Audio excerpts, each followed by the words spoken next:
ආනයන බහලුම් 300 ගණනක් රේගුවෙන් පරීක්ෂා නොකර නිදහස් කිරීම කියන කරුණ සම්බන්ධයෙන් පසුගිය දිනවල මාධ්‍යවල විවිධ ප්‍රචාර සිදු වුණා. අපි දකිනවා මේ සිද්ධියට අදාළම නැති එහෙම නැත්නම් අසත්‍ය ප්‍රචාර විශේෂයෙන්ම මේ සම්බන්ධයෙන් ප්‍රචාරය වෙනවා. ලංකාවට ආනයනය කරන බහලුම් වලින් අපි 160ක් නිදහස් කරන්නේ පරීක්ෂාවකින් තොරව. 140ට අඩු ප්‍රමාණයක් තමයි පරීක්ෂාවට ලක් කරන්නේ.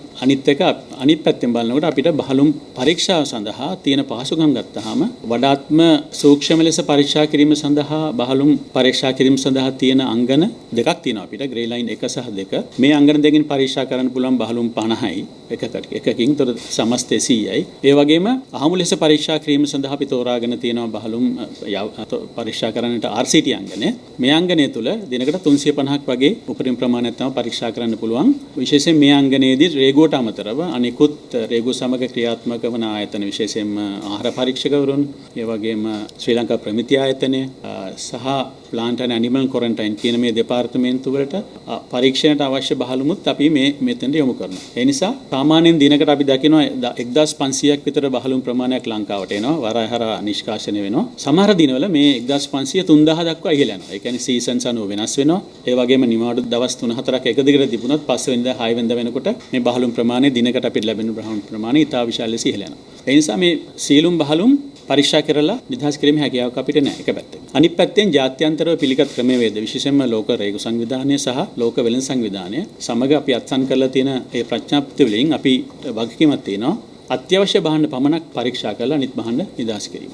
ඉතින් මෙන්න මේ ක්‍රමවේදය තුල තමයි මේ අදාළ මේ බහලුම් තදබදයට පිළිමක් ලෙස ශ්‍රී ලංකා රේගුවේ ජ්‍යෙෂ්ඨ කළමනාකාරීත්වයේ තීරණය පරිදි අපි ස්ක්‍රීනින් යුනිට් කියලා කමිටුවක් පිහිටවලා ඒ කමිටුවට නිර්ණායක ලබා දීලා ඒ කමිටුවට අපි බලය ලබා දුන්නා නීති අනුකූලව මේ බහලුම් වලින් පරීක්ෂා නොකර නිදහස් කරගත හැකි බහලුම්. ඔවුන්ගේ පරිචයට දැනෙන ඔවුන්ගේ මේ කමිටුවේ ඉන්නේ අවුරුදු 25ක් 30ක් පමණ රේගුවේ සේවය කර නිලධාරීන් ඔවුන්ට විශාල දැනීමක් තියෙනවා මේ සම්බන්ධයෙන්. ඒ දැනීම පාවිච්චි කළා සහ අපි ලබා දුන් නිර්ණායකයන් පාවිච්චි කළා ඒ නිර්ණායකයන්ට අනුකූල වන බහලුම් නිදහස් කිරීම අපි කරගෙන යන්නට. ඉතින් මේ ක්‍රමය අපි ක්‍රියාත්මක කිරීම ආරම්භ කරේ 2024 ජූලි මාසයේ ඉඳලා. 2025 ජනවාරි මාසයේ තමයි ওই ප්‍රශ්නගත බහලුම් අපි නිදහස් කරේ.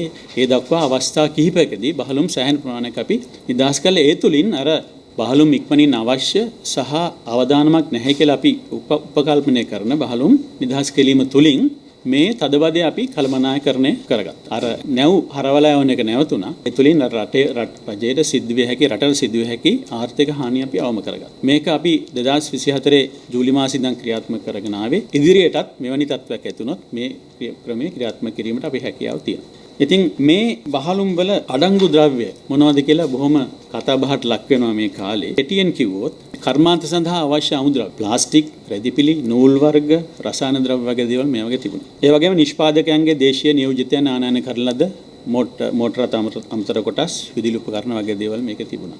ඒ වගේම සත්ව ආහාර, මැෂින් වර්ග, කඩදාසි, සූර්ය පැනල්, අකඩ පයිප්, වයර්, පොහොර, පලිබෝධනාශක, සිමෙන්ති, ලී දැව වගේ දේවල් තමයි මේ බහලුම් වල අඩංගු වෙලා තිබුණේ. ඒ වගේම මේ බහලුම් ආනයනය කරලා තිබුණේ විශේෂයෙන්ම ඉන්දියාවෙන් සහ චීනයෙන් තමයි බහුතරයක්. ඊට අමතරව අපි දකිනවා ඉන්දුනීසියාව, හොංකොං, සිංගප්පූරුව, මැලේසියාව, ස්විට්සර්ලන්තය, කුණු කොරියාව, එක්සත් අරාබි එමිරාත් රාජ්‍ය වගේ රටවලිනුත් මේ බහලුම් ආනයනය කරලා තිබුණා. ඉතින් මේ බහලුම් නිදහස් කිරීමේදී අපි අනුගමනය කරන ලද ක්‍රමවේද නිසා අපි විශ්වාස කරනවා මේ බහලුම් වල තිබුණේ ආනයනකරුවන් විසින් රේගුවට ප්‍රකාශ කරන ලද භාණ්ඩ පමණයි කියලා. විශේෂයෙන්ම මේ භාණ්ඩ නිදහස් කිරීමේදී අදාළ කමිටුව ඒ අදාළ ආනයනවල ආනයන සටහන් කරවල සියලුම ලියවිලි පරීක්ෂා කරලා තමයි මේව නිදහස් කිරීම සිද්ධ කරගෙන ගියේ. ඔකට කියනවා නම් භාණ්ඩ නිදහස් කිරීමේදී අපි ක්‍රමවේද කිහිපයක් තියෙනවා කන්ට්‍රෝල් කරන. විශේෂයෙන්ම මුලින්ම අපි දිගු කාමරයේදී සටහන් කර ලියවිලි පරීක්ෂා කරනවා. ඒ වගේම මිල අව ප්‍රමාණය වෙලා කියලා වෙසක් කරනවා නම් මිල පිරික්සුම් අංශයෙන් ඒක පරීක්ෂා කරනවා. ඒ වගේම මේ ආනයනය කරන බහලුමක හොරබඩු එහෙම නැත්නම් ජාවාරම්කාරයන්ගේ භාණ්ඩ තියෙනවා කියලා අපිට කලින් ඔත්තු ලැබෙනවා. එහෙම නැත්නම් ලංකා රේගුවේ විවිධ බලාත්මක ඒජන්සි බලාත්මක අංශ විසින් ඔවුන්ගේ බලාත්මක කටයුතු කරගෙන යනවා. ඔවුන්ට සිතනවා නම් සැකයක් ඇති වෙනවා නම් මේ බහලුම් වල වෙන භාණ්ඩ තිබිය හැකියි කියලා ඔවුන් ඒවා නිදහස් කිරීමට නොදී රඳවාගෙන පරීක්ෂා කරනවා.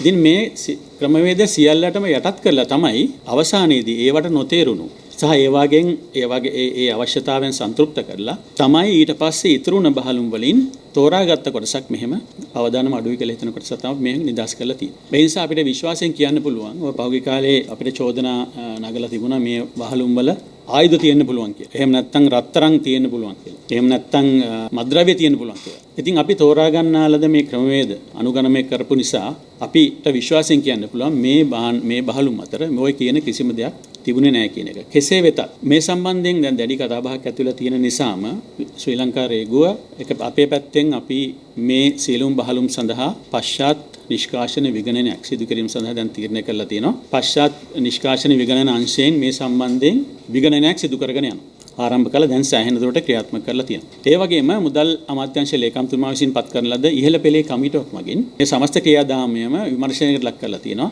රේගු අධ්‍යක්ෂ ජනරාල්වරයා සහ අදාළ සීලොම නිලධාරීන් මේ කමිටුවට ගිහිල්ලා අපි විස්තර ලබා දීලා තියෙනවා. ඔවුන් ඉල්ලපු සීලොම විස්තර අපි ලබා දුන්නා. ඒ වගේම අපරාධ පරීක්ෂණ දෙපාර්තමේන්තුවටත් අපි මේ සීලොම විස්තර ලබා දීලා තියෙනවා. ඔවුන්ට අවශ්‍ය විමර්ශනයක් සිදු කිරීම සඳහා. දැනට කරගෙන යන විමර්ශන අවසානයේදී අපිට 100%ක්ම සහතික කරලා කියන්න පුළුවන් වෙයි.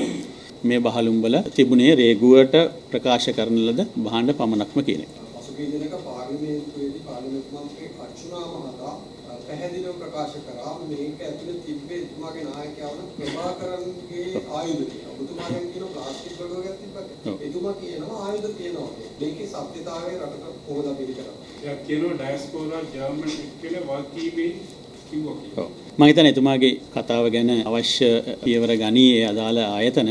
මට කියන්න තියෙන්නේ එහෙම කෙනෙක් කවුරුරි කියනවා නම් දෙමළ ඩයස්පෝරාවෙන් දුන්නේ එහෙම නැත්නම් ප්‍රභාකරන් ඒ සංවිධානයට ගෙන ආපු ආයුධ මේක තිබුණා කියලා ඒක සම්පූර්ණයෙන් මම ප්‍රතික්ෂේප කරනවා. අපි ක්‍රියාත්මක කරන ලද ක්‍රමවේදය අනුව එසේ එවැනි ආයුධ හෝ වෙනත් දෙයක් තිබීමේ හැකියාවක් නැහැ.